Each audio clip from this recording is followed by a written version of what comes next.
Hey everybody, this is Art. We're getting back to the basics. Let's get started.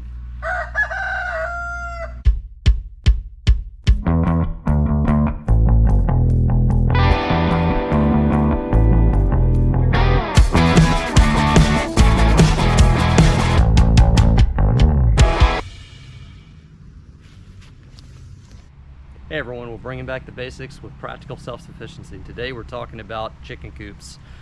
Well-designed chicken coop and the economics behind it. So I think by now everyone realizes the cost of groceries are going up, and it certainly starts to hurt the wallet. One of the things that we eat a lot of in our household is eggs. And if you look across the national average, egg prices continue to go up and up and up. Those are the things that hurt a real cost to the general population: food, gas, energy. So one of the things that we can do from a self-sufficiency standpoint is to have chickens and be able to self-produce.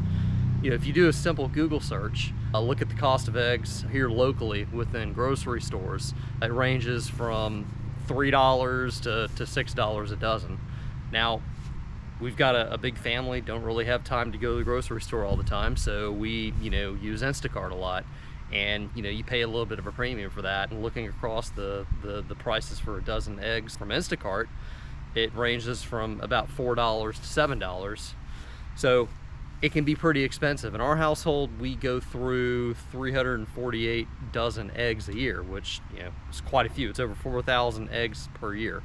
So there's quite a cost to that. So if you look at what we're paying over the course of a year, it can range, depending on which price model you go with, between around $1,000 up to about $1,900. So it's quite expensive, the retail value of these eggs. So there's certainly a financial driver to be able to self-produce. And it's not coming from a place of fear, but it's coming from a place of being self-sufficient, not being dependent. But the driver behind this, even though we're kind of leaping into doing eggs, it also has to be a practical investment. So is it something that is a good use of our money? Is it a good investment? So we're going to explore that today. When you do it right, you're also going to keep your costs low. It's also going to continue to be a productive source of food for you and your family. Hopefully avoid or offset some of your grocery bill and get you one step closer to self-sufficiency. So looking through these costs, we're going to look at it through 3 different swim lanes. We're going to look at it through national averages. We're going to look at it through local box store, as well as our Instacart option, which again, for people that are busy, that's a very convenient avenue to explore. So there's general costs that come out of producing eggs. So after you build your coop, you're going to have costs of bedding. We use hay in our house. There's other types of bedding that you can use. There's general maintenance. We have PVC fittings that from time to time we have to redo that help to maintain our water system. There's also feed that you buy the chickens. So there's a cost of that feed that you buy. If you're on city water, paying a water meter to be able to supply water to your chickens. We're on a well here, but still there's a cost of that power. So there's an operating cost behind owning chickens that offsets some of the economic benefit from being able to self-produce.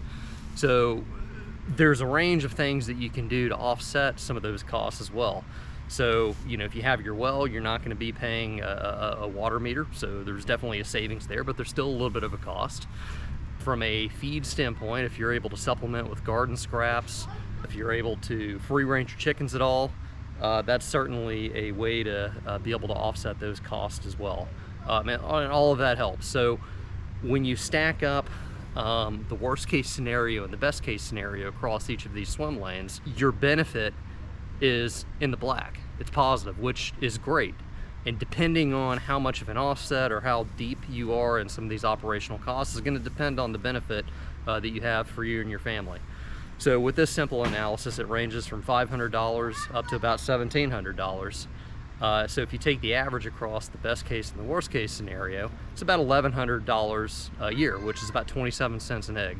So a pretty good benefit for every egg that we produce.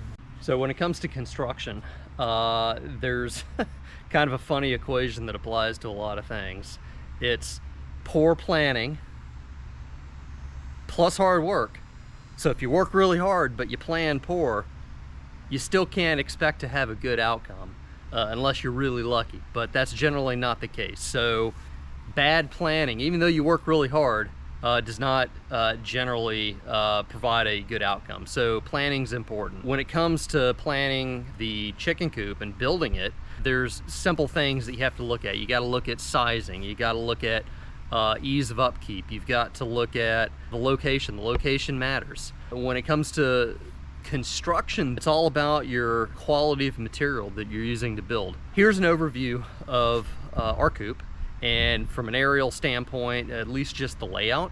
So you'll see that there's two really main coop areas. There's a large run and then a small run.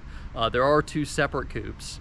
But as you can see, there's the ability to access everything from the outside. I can collect eggs, I can supply water to the chickens, I can provide feed to the chickens, I can also clean it out. So and that helps with keeping the conditions sanitary for the chickens. And ultimately, happy chickens are productive chickens. So this gives you a little perspective on how we're set up. And going into building this, again, the materials that you use is very important. So we use pressure treated wood. That is one of the simplest things that you can do, preserve and ensure that it's long lasting and those materials hold up for years to come. Pressure treated wood, it might cost you a little more up front, but in the long run, it's so much less of a headache and so much less of a cost. The other thing that I would focus on is outdoor rated fasteners, particularly stainless steel. We use stainless steel screws and nails in order to put this together. There's also covering with paint the areas of the coop that are exposed to the elements that might rot from the rain. Lastly, the other part that's really important from a material of construction standpoint is metal roof. There's other types of roofs that you can use. I always go metal, really because it comes in the right size that I need. And it's very simple cuts if I have to modify that. But the metal roof, it's going to last really for a lifetime. And again, if I wind up breaking this down, I'm going to be able to use that metal roof in whatever the next project is. So the next thing that's important is protection from predators. We have a lot of predators here. We got raccoons, we got possums. They all love chickens. And as you can see behind me, I call this Fort Knox. I've got it lined on the inside on the outside with center blocks, and there's a protective barrier of greenery. We've got some sweet potatoes going on over here, but you see the center blocks, and on the inside, just inside of that, is 4x4s, which help to provide the path that any sort of burrowing predator would have to travel to get into the coop. Now on top of that, we've taken hardware cloth and buried it down probably between 6 and 12 inches. So if it does choose to burrow, it's going to run into that hardware and probably give up because it's done so much work at to that point. The other piece that you'll see in the background here is the coop is elevated. Snakes in the area. Snakes aren't going to be able just to slither in there and try to get the eggs. It's elevated. The other piece, we've got a lot of hawks, and we actually have some eagles that fly around here, and I've got a avian net that is over the coop. Don't know if you can see that, but I've witnessed several hawk attacks, and they see the chickens and they dive bomb to just hit the net. They get caught and then fly away. Now this is a UV rated net. I think I bought it, it was 100 by 100. I got a pretty good deal on it, but it covers more than enough of this particular coop and certainly does its job to protect from the aerial predators. Now we live in a part of the country that gets pretty hot. It actually stays hot most of the year. This is day after Thanksgiving today, and it's 85 degrees outside. It's pretty crazy. But anyway, one of the things that I did inside of the coop, whenever I built this, you can't see it, but I've got a radiant barrier that is installed on the coop as well, and that's really to protect the chickens from being overheated, so they can actually go into the coop, get into the shade, and actually have the radiant heat reflected away from the coop, provide the chickens a cool place to sit. So protection from the elements is really important, and heat is probably one of the biggest elements that we experience where we live. The other piece is going to be protection from wind. We do have some cold days, so wind chill making sure that the chickens have a place to go to get out of the wind, as well as rain. We do have a lot of rain, and we want the chickens to be able to protect themselves. Go a little bit more right here.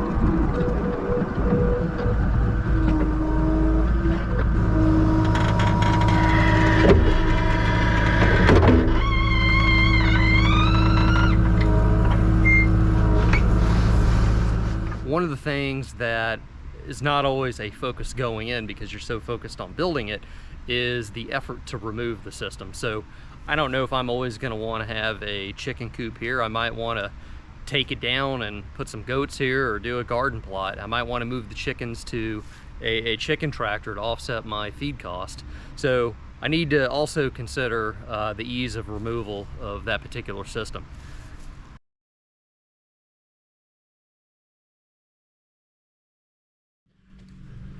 Now, early on when I designed this coop, my goal was easy maintenance.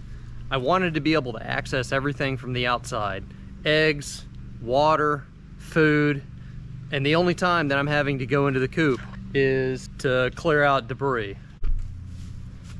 For coop maintenance, it's as simple as open up my access door and clean it out.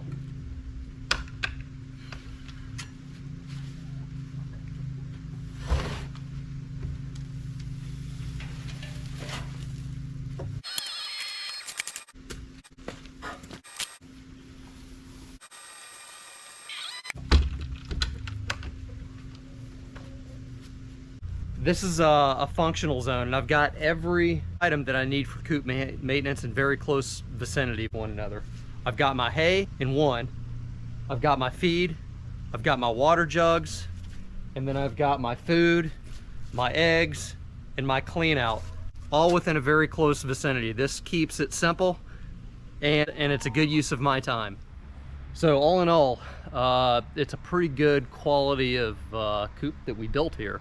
And it ran about $900. So between all the materials to build it, it was about $900 worth of material to do it. Now, I'm not including labor because I put the sweat equity into it to build it. But if you had somebody build it, you can probably multiply that by 2. Now, there's cheaper options. Certainly, you can go to places like Tractor Supply or Home Depot, Ruhr King. They've all got prefabricated chicken coops that you can buy. I value putting it together because if something breaks, I know how it went together. It's easier for me to maintain, and also it's a fun project to get the kids involved and help apply some of their skills from a math standpoint and just a thinking standpoint. So there's a benefit of doing it on many fronts, which is why we chose to build it. So given that $900 capital investment to build the coop, and our $1,139 operating benefit that we would receive annually, my ROI on this investment is less than a year. So I'm going to make my money back in 10, 11 months and then be cash positive in that investment for the duration, even given the fact that, you know, I'm going to have to put in some maintenance, I'm going to have to buy some feed. I'm still cash positive because every egg that I produce provides that 27 cents of benefit. So because I love spreadsheets, I decided to take it a step further. Now, if I were to pull this out across the 5 years following the initial investment, so it's really kind of a 6-year look, you can see that there's a benefit of right about $7,000 that I'm going to receive from being able to self-produce. Now that's considering a standard rate of inflation. Generally, you know, businesses, if you've ever done anything in the corporate world, there's always planning around like a 2 to 3% inflation rate that's embedded in how budgets are built up from the ground and how future planning is done. Now, because we look at this practically, we know that that's not really real, especially given the current economics of today's economy. So if you look at calculated inflation, which is a formula that was put in back in the 80s, it is calculated right around 8 to 9%. So looking at that percentage, you see the benefit per egg. Now again, this is all considering the retail value. It comes in right around $10,000, $11,000, which is pretty good, right? So you're seeing a trend that as inflation gets worse, the benefit of being self-sufficient increases. And that's because your money is less and less value, so it takes more of it in order to sustain your way of life. Now, because we know the calculated inflation rate really probably doesn't reflect the actual impact to you and me as the consumer, now let's look at what some are saying is really a real inflation rate of 16 to 17%. So we use 16% in this particular analysis, and you'll see that the benefit of being able to be self-produce is more in the $11,000 range, and that's great. So that means, at least from a future-proofing standpoint, me and my household will be taken care of, certainly from an egg standpoint. Now, you have this financial benefit, which is a financial benefit in real cash. So if you have cash, you're not actually spending it on eggs because you're self-producing, so you still have that cash. Now, one of the things that you can do, and we're not providing any financial advice, this is what I've done. I've taken that money, and there are I-Series bonds that you can buy that actually are based upon the calculated inflation rate. Now, based on that model, and again, that rate is going to change and adjust every 6 months, but if I take that benefit and invest it into those I-Series bonds, then I can turn my financial benefit into almost $14,000. So it's a way to kind of accelerate the benefit and the favorability that you provided to yourself. As a result of the investments into the chicken coop, I've taken what's a $900 investment and turned it into $14,000 over the course of right about 6 years. At least that's how we've modeled it, right? I built this coop probably 2 or 3 years ago, and I can tell you there's certainly a benefit. Absolutely. And I'm looking for things to do to cut the costs a little deeper. One of the things that I'm probably going to be doing once we get past winter is actually building a chicken tractor so that I can cut down on my feed costs. And I've got the land to do it. Everybody's setup is a little different. We happen to be in a position to be able to move a chicken tractor around on the property and let the chickens eat weeds and grass and bugs like they would do normally in nature. So again, it's a way to offset my overhead costs. We're bringing back the basics, and one of the things that we have passion for here is practical self-sufficiency. Today we're talking about chickens and chicken coops and being able to self-produce eggs. It's really, when you break down the economics, it's a better use of your money and your time. It's actually a wise investment to be self-sufficient. One of the things that we do here is explore those business cases behind those things. It's been something that has been very rewarding. And